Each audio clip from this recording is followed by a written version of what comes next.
Hello বিয়ন, আসসালামু আলাইকুম। আশা করি সবাই ভালো আছেন। আলহামদুলিল্লাহ, আপনাদের দোয়াতে আমিও ভালো আছি। তো আপনাদের মাঝে আজকে একটা গুরুত্বপূর্ণ কথা বলার জন্য চলে আসলাম।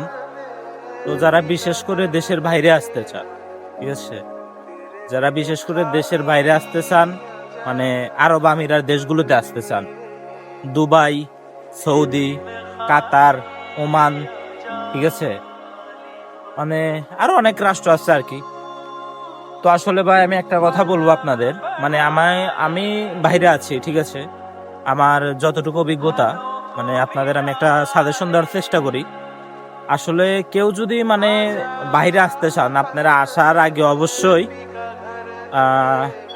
ট্রেড লাগিয়ে আসবেন। এখন অনেক বলতে পারেন ভাই ট্রেড কি, ঠিক আছে, ট্রেড বলতে আপনি মানে কোনো কাজের প্রতি আপনার এক্সপিরিয়েন্স থাকতে হবে, ঠিক আছে, ওই কাজের উপর আপনার ইন্টারভিউ নিবে, ঠিক আছে। তো ওই ইন্টারভিউ দিয়ে আপনাকে আসতে হবে, ওইটারে ট্রেড বলে আর কি, ঠিক আছে। মানে আপনি যে কাজে আসবেন শুধু আপনাকে ওই কাজে দিবে, ওই কাজ ছাড়া ব্যতীত আপনাকে অন্য কোনো কাজ করাবে না, ঠিক আছে। আসলে ভাই দেশের বাহিরে মানে সবাই বলে না বিদেশ যাব বিদেশ যাব, ভাই বিদেশ মানে মুখ দিয়ে বলাটা সহজ, কিন্তু এখানে এসে টিকে থাকাটা অনেক কষ্টের।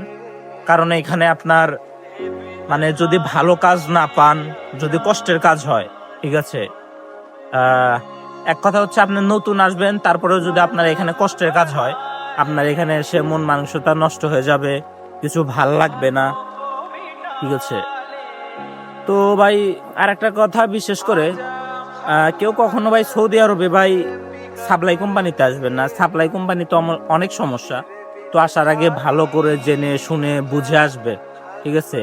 যেহেতু দেশের বাইরে আসতে এখন বর্তমান যে কোনো দেশে যাইতে শুধু বাংলাদেশিদের জন্য 4 লক্ষ 5 লক্ষ টাকা, ঠিক আছে, অনেক টাকার মামলা। তো কেউ সাপ্লাই কোম্পানিতে এসে প্রতারিত হয়েন না, ঠিক আছে। আসার আগে জেনে শুনে আসবেন অবশ্যই। আসসালামু আলাইকুম।